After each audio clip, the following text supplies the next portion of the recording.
এরপর প্রশ্ন হচ্ছে মহিলাদের মেন্স বা মহিলাদের মাসিক শুরু হওয়ার 3 দিন পর ভালো হয়ে গেলে নামাজ পড়া যাবে কিনা।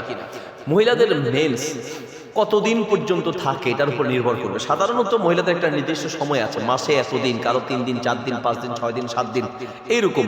যদি প্রতি মাসেই এইরকম হয়ে থাকে তাহলে ওই যে কয়দিন হয়ে থাকে সেই কয়দিন সে অপেক্ষা করবে।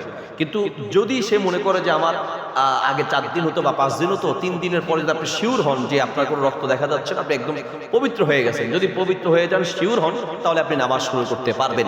তবে যদি সন্দেহ থাকে তাহলে যেই কয়দিন প্রতি মাসে আপনি অসুস্থ হয়ে থাকেন বা মেন্স হয়ে থাকে বা মাসিক হয়ে থাকে, এই কয়দিন অপেক্ষা করতে হবে। এরপরে আপনি নামাজ পড়বেন বা পবিত্র হয়ে যাবেন। কিন্তু যদি শিওর হয়ে যান, অনেক সময় শারীরিক বিভিন্ন কারণে অবস্থা চেঞ্জ হইতে পারে। এমন হয় যে প্রতি মাসে 7 দিন করে হতো, হঠাৎ করে দেখা যাচ্ছে শারীরিক অসুস্থতার কারণে বা বিভিন্ন কারণে এবার 5 দিন থেকে হওয়া শুরু করছে। তো এখন আপনি আগে 7 দিন হতো, 7 দিনের উপরে ভরসা করবেন? উত্তর হচ্ছে না। যদি 5 দিনের পরে আপনি সুস্থ হয়ে যান, পবিত্র হয়ে যান, দেখা যায় একদম ক্লিয়ার, আর কোনো সমস্যা নেই, কোনো রক্তবাহী জাতীয় কোনো আলামত পাওয়া যাচ্ছে না, তাহলে আপনি 5 দিন পর থেকে পবিত্র হয়ে ইবাদত করা শুরু করবেন।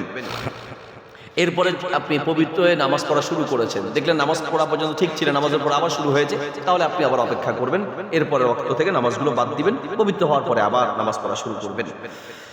এরপর প্রশ্ন হচ্ছে রমাদানে ফরজ গোসল না করে সাহারি খাওয়া যাবে কিনা। এর উত্তর হচ্ছে ফরজ গোসল ফরজ হয়ে গেলে 5টি কাজ করা নিষিদ্ধ বলেছি। 1 নম্বর হচ্ছে গোসল ফরজ হলে নামাজ পড়া যাবে না, গোসল ফরজ হলে মসজিদে অবস্থান করা যাবে না, গোসল ফরজ হলে বাইতুল্লাহ তাওয়াফ করা যাবে না, গোসল ফরজ হলে সাহাবার সাথে কোরআন তেলাওয়াত করা যাবে না, গোসল ফরজ হলে কোরআন স্পর্শ করা যাবে না। এছাড়া সব করা যায়, তাহলে সাহারিও খাওয়া যায়।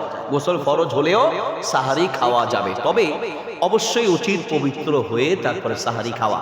কিন্তু যদি পবিত্র হতে গেলে সময় না পান, ফজর আজান দিয়ে দিবে, তাহলে সেই ক্ষেত্রে আগে সাহারি খাবেন, পরে গোসল করবেন, অসুবিধা নেই। গোসল শর্ত হচ্ছে নামাজের জন্য, কিন্তু সাহারি খাওয়ার জন্য গোসল শর্ত নয়।